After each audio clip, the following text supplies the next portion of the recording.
Bhubaneswar lower PMG रे शिक्षक और अध्यापकों आंदोलन जारी रही गत 7 दिन है अहोरात्र धारण बसचंती स्कूल और कॉलेज शिक्षक एवं कर्मचारी समन्वय समितिर अध्यापक गोटे थर सरकार सहित आलोचना करथिले किंतु आलोचना विफल हेबा परे अहोरात्र धारण बसचंती लिखित प्रतिश्रुति न मिलबा जाए आंदोलन हटिबेनी बोली सेमाने चेतावनी दैछंती। अतुल्य बाबू आम प्रतिनिधि अधिक सूचना आम सहित लाइव उपस्थित रहउछंती। अतुल्य सप्ताह अधिक हेलानी एमाने धारण में बसिछंती किंतु एपर्यंत सरकार आलोचना करबा पई सेवानक पाखकु आसिले नाही। कोन प्रतिक्रिया वर्तमान सेमाने दउछंती आ केते दिन एमती अपेक्षा करिवे?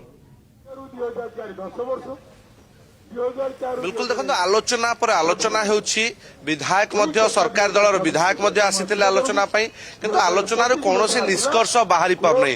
आंदोलन को 7 दिन अर्थात सप्ताह बीती गलानी तथापि राजरास्ता रे शताधिक स्कूल शिक्षक कर्मचारी समन्वय आपण ये देखुछंती ओडिशा स्कूल कॉलेज एवं कर्मचारी समन्वय समितिर जो कर्मकर्ता रहिछन जो शिक्षक शिक्षयित्री मान रहिछंती जो माने स्कूल रे पाठ पढेबा कथा जो माने छात्र छात्री का भविष्य गढिबा कथा से माने निज दाबी पाई रास्तार बसुंट किंतु पूर्व सरकार जिते यही दाबी पूरण कलेनी बोली नूतन सरकार विरोध दल थिबा बेले एमान कथा पड़े किंतु एबे मध्य सेही ढांचारे हजार हजार शिक्षक आज राजरास्तार किंतु कौनसी दाबी पूरण ना पेंशन लागू होईछि ना समानक सुरक्षा पई सरकार कौनसी पदक्षेप नेउछंती जोथि दृश्य देखा मिलुछि। आम सहित तमाम जो माने नेता रहिछंती शिक्षक नेता से माने भी रहिछंती एवं जो माने शिक्षक शिक्षयित्री आपण देखुछंती जुआडे आखि पाउछि सियाडे हजार हजार शिक्षक शिक्षयित्री सुप्रिया बसुंट से गोटे दाबी जे पेंशन लागू करा ब्लॉक ग्रांट व्यवस्था उच्छेद हम यही 4 दफा दाबी ने जिते बसुंट सरकार सहित बारंबार आलोचना होउछि किंतु कौनसी प्रकार निष्कर्ष बाहरी पारने।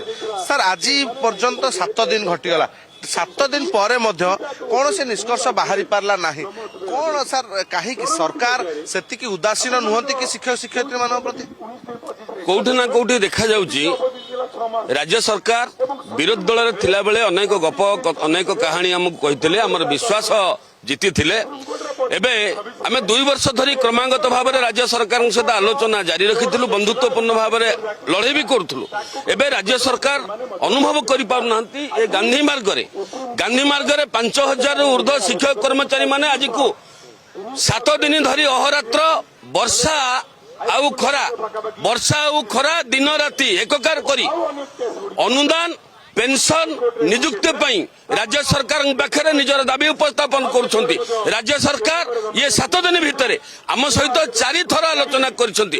गत काली माननीय सचिव और माननीय मंत्री भी आलोचना करिसंती।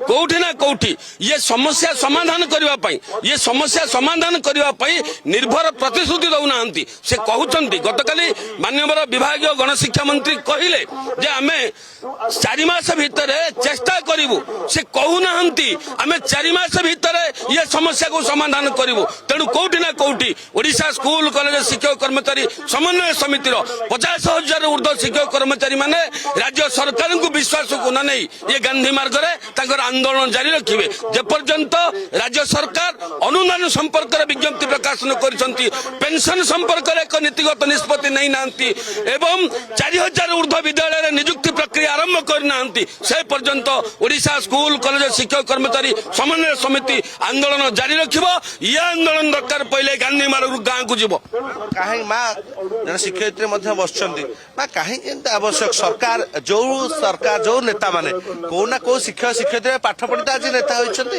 विधानसभा बसुंट मंत्री होती कहीं से आपण प्रति एत उदासीन कौटी त्रुटि रही जाऊँगी ना आपण दाबी से युक्तियुक्त नुहे ना से अनुभव करना आपण दाबी यथार्थता रही।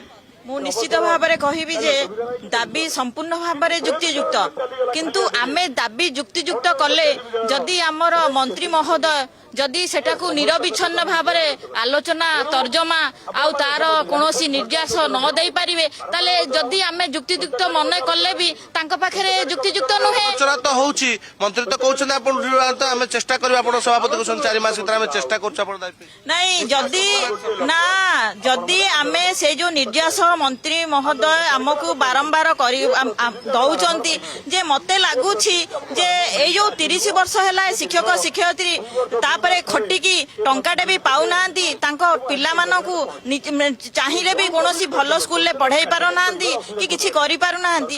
ତେଣୁକରି ଏଇ ଯୋଉ ରାଜରାସ୍ତାରେ ସେ କଣ ପାଇଁ ଆଜି ଅସୁରକ୍ଷିତ ଭାବରେ ବସିଛନ୍ତି? ଆପଣ ଛାତ୍ରଛାତ୍ରୀଙ୍କ ଭବିଷ୍ୟତ ଗଢିବା କଥା, ଆଜି କ୍ଲାସରେ ପାଠ ପଢେଇବା କଥା, ଆପଣ ଆସିବେ ରାଜରାସ୍ତାରେ ମା ବସିବେ? ଆପଣ ଦେଖୁଛନ୍ତି ଆଜି 7 ଦିନ ହେଇଗଲା, ଅଗଷ୍ଟ 16 ତାରିଖରୁ ଦାବି ଦିବସରେ ଦାବି ନେଇ ଆସିଥିଲେ, ଏପର୍ଯ୍ୟନ୍ତ ଘରକୁ ଫେରିନୁ। ଘର ମୁହଁ ଦେଖିନୁ, ପିଲା ଛୁଆ ସଂସାର ସବୁ ଛାଡିକି ଆସିଛୁ। ଦାବି ଏଇଟା କେବଳ ଆମର ନୁହେଁ, ସମଗ୍ର ଓଡ଼ିଶା ସମାଜର, ଶିକ୍ଷା ସମାଜର। ଯୋଉ ଶିକ୍ଷା ବ୍ୟବସ୍ଥାକୁ ସରକାର ମନକୁ ମନ ସେ ଦାବି ଦବା କଥା, ଆମେ ମାଗିବା କଥା ନୁହେଁ କି ଦାବି କରିବା କଥା ନୁହେଁ। ସେ ପୂର୍ବତନ ସରକାର ଥିଲେ ଆମକୁ କହିଥିଲେ ତମେ ଆଉ ନ୍ୟାୟ ପାଇବ, ଯଦି ବିଜେପି ସରକାର ଆସିବ ଆମ ସରକାର ଆସିବ ନ୍ୟାୟ ଦେବୁ। କିନ୍ତୁ ବିଜେପି ସରକାର ତ ଆପଣ ମାନେ ଦେଖୁଛନ୍ତି 26 ମାସ ହେଲା ଚାଲି ଆସିଲାଣି।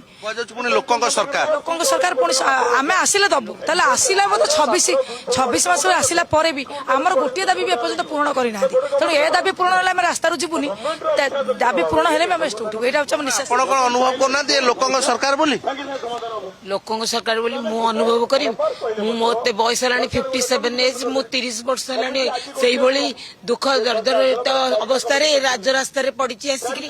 ମୁଁ ଆଉ ଅନୁଭବ କରିବି ଯେ ଏ ସରକାର ବୋଲି କେମିତି ଭାବରେ କରିବେ? ଆପଣ ଭାବିଲେ ସରକାରଙ୍କ ଆଗରେ ମୁଁ କହୁଛି ଯେ କୋଉ ଭଳି ଅବସ୍ଥାରେ ଆମେ ଏଠି ପଡିଛୁ। କଣ ଆମକୁ ଆଉ କରୁଛନ୍ତି? 57 ଏଜ୍ ହେଲାଣି, ମୁଁ ଚାକିରି କରିବି କେତେ ଦିନ ଯେ ମୋ ସଂସାର ଗୋଟେ ଅଛି। ମୁଁ କେବଳ ଏ ସ୍କୁଲକୁ ବଞ୍ଚାଇ ରଖିବା ପାଇଁ, ଯୋଉ ସ୍କୁଲକୁ ଆଜି ଲହୁ ଲୁହା ଦେଇକିରି ମୁଁ ଗଢି ତୋଳିଥିଲି। ବିଲକୁଲ ଇଏ ଦେଖନ୍ତୁ 57 ବର୍ଷ ହୋଇଗଲା, ହାତ କେତେ ମାସ ପରେ ଅବସର ନେବେ। କିଏ 30 ବର୍ଷ ହେଲା ଖଟୁଛି, କିଏ 20 ବର୍ଷ ହେଲା ଖଟୁଛି, କିନ୍ତୁ ସେମାନଙ୍କର जो शिक्षादान रही, जो कष्ट रही, परिश्रम रही, संघर्ष रही, तार मूल्य किंतु सेमाने सरकार पाऊना। मंत्री कहले 4 मास भितरे आमे चेष्टा करिबु, किंतु केवल प्रतिश्रुति पर प्रतिश्रुति, एमानंकर कौनसी दाबी एपर्यंत पूर्ण हेलानी। अनेक धन्यवाद। अधिक सूचना अतुल्य आम सहित रही, अधिक आलोचना करते शिक्षक शिक्षयित्री मान सहित।